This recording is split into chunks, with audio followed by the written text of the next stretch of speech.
Assalamualaikum warahmatullahi wabarakatuh. Alhamdulillahirrabbilalamin. Assalatu wassalamu ala asyrafil anbiya'i wal mursalin Sayyidina Muhammadin wa ala alihi wa sahbihi ajma'in, amma ba'du. Pertama-tama saya panjatkan puja dan syukur atas kehadirat Allah Subhanahu wa taala, karena berkat rahmat serta hidayahnya saya bisa memenuhi tugas ujian akhir semester ini dalam mata kuliah Ushul Fiqih dan Qawaid Fiqhiyah. Perkenalkan, nama saya Rifa Rahmawati. Saya dari kelas 3B Program Pendidikan Ekonomi Syariah dengan dosen pengampu mata kuliah Ushul Fiqih dan Qawaid Fiqhiyah, yaitu Bapak Ahmad Otong Bustami, LCMAG. Dan submateri yang akan saya bahas kali ini mengenai sumber hukum Islam ketiga, kaidah fikih. Langsung saja kita bahas. Materi pertama yaitu tentang definisi kaidah fikih. Kaidah-kaidah fikih merupakan suatu patokan kaidah yang bersifat umum yang sesuai dengan cabang-cabangnya dan bersifat partikular. Untuk mengetahui hukum cabang yang lainnya dalam masalah fikih berdasarkan dalil yang melingkupinya.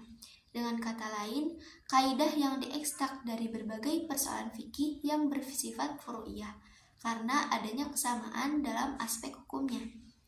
Abdullah bin Sa'id Muhammad Abadi Al-Lahji Al-Hadrami mendefinisikan al-qawaid al-fiqhiyah sebagai ketentuan yang dapat digunakan untuk mengetahui hukum tentang kasus-kasus yang tidak ada aturan pastinya di dalam Al-Quran, Sunnah maupun Ijma. Selanjutnya, kaidah asasi pertama. Makna kaidah al-umuru bimaqasidiha. Kaidah ini adalah hukum-hukum syariat Islam dalam semua urusan manusia dan muamalah didasarkan kepada maksud dan niat ketika melakukannya. Oleh karena itu, ada kalanya seseorang melakukan suatu amal perbuatan untuk maksud tertentu sehingga berdampak pada hukum tertentu yang berdampak pada hukum tertentu pula.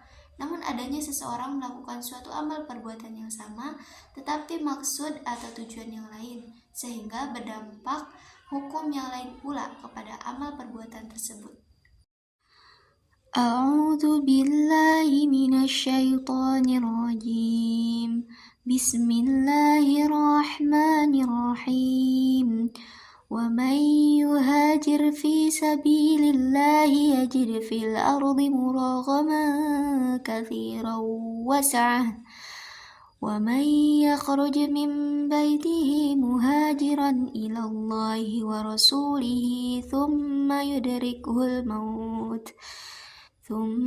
يُدْرِكْهُ الْمَوْتُ فَقَدْ وَقَعَ أَجْرُهُ عَلَى اللَّهِ وَكَانَ اللَّهُ غَفُورًا رَحِيمًا, yang artinya, dan barang siapa berhijrah di jalan Allah, niscaya mereka akan mendapatkan di bumi ini tempat hijrah yang luas dan rezeki yang banyak. Barang siapa keluar dari rumahnya dengan maksud berhijrah karena Allah dan Rasul-Nya, kemudian kematian menimpanya sebelum sampai ke tempat yang dituju, maka sungguh pahalanya telah ditetapkan di sisi Allah, dan Allah Maha Penyayang, Maha Pengampun. Selanjutnya, aplikasi kaidah al-umuru bimaqasidiha. Jual beli innah niat hilah. Secara sederhana, bai al-innah didefinisikan sebagai suatu bentuk perdagangan di mana finansier menjadi asetnya kepada pembeli dengan suatu harga tertentu yang akan dibayar oleh pembeli di masa datang. Setelah itu, pembeli langsung menjual kembali aset yang sama kepada finansier dengan harga tunai yang lebih rendah dari harga di masa datang yang disepakati sebelumnya. Lalu materi selanjutnya mengenai kaidah asasi kedua. Makna kaidah al-yaqinu al-yuzalu bi al-syak. Sejatinya, derajat pengetahuan seseorang dapat diklasifikasikan secara hierarkis sebagai berikut. Tentang yakin atau pengetahuan secara pasti, zon atau dugaan yang kuat, syak keraguan, wam atau dugaan yang salah. Dikatakan syak karena terjadi keraguan di antara hal yang dimana tidak bisa memilih dan menguatkan salah satunya.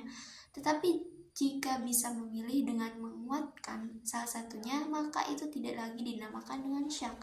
Justru sudah mengikat derajatnya menjadi pengetahuan yang bersumber dari zon atau dugaan yang kuat. A'udzu billahi minasy syaithanir rajim. Bismillahirrahmanirrahim. Wa ma yattabi'u aktsaruhum illa dhanna. Inna dhanna la yughni minal haqqi syai'a. Innallaha alimun bima yaf'alun. Yang artinya, dan kebanyakan mereka hanya mengikuti dugaan. Sesungguhnya, dugaan itu tidak sedikit pun berguna untuk melawan kebenaran. Sungguh, Allah Maha mengetahui apa yang mereka kerjakan. Dalam ayat ini, Allah Subhanahu wa Ta'ala memberikan penegasan akan hal yang mesti dijadikan pijakan berpikir dan bertindak. Maka yang jelas-jelas dapat menunjukkan pada kebenaran, bukan yang masih diragukan. Karena hal yang masih dalam keraguan atau masih menjadi tanda tanya tidak dapat disejajarkan dengan keyakinan dari penegasan. Ini akan berpotensi untuk memengaruhi hal-hal yang telah diyakini sebelumnya. Barang tentu tidak dapat mempengaruhi keyakinan yang sudah ada selama belum ada elemen-elemen fundamental yang dapat menunjukkan bukti valid bahwa keyakinan itu tidak sesuai dengan kenyataan. Selanjutnya contoh aplikasi kaidah al-yaqinu al-yuzalu bi al-syak tentang bebas tanggungan pembiayaan kartu kredit. Kartu kredit syariah atau lazim disebut bitaqat al-i'timan adalah kartu kredit yang pada dasarnya berfungsi sebagai kartu kredit lainnya serta terikat dengan peraturan yang berlaku dan dijalankan dengan prinsip serta kebijakan yang bersifat syariah. Contoh yang ada dalam kartu kredit digunakan adalah qard, ijarah, dan solv. Kesimpulannya, dengan mempelajari kaidah-kaidah ini ternyata dapat membantu dalam memahami penerapan hukum yang fleksibel dan adaptif dalam konteks sosial yang terus berubah, tanpa meninggalkan nilai-nilai dasar dalam syariat Islam. Kaidah fikih juga memfasilitasi harmonisasi antara kepentingan individu dan masyarakat, serta memberikan solusi hukum yang lebih manusiawi dan berkeadilan. Sekian pemaparan materi dari saya. Kurang lebihnya mohon maaf. Wassalamualaikum warahmatullahi wabarakatuh.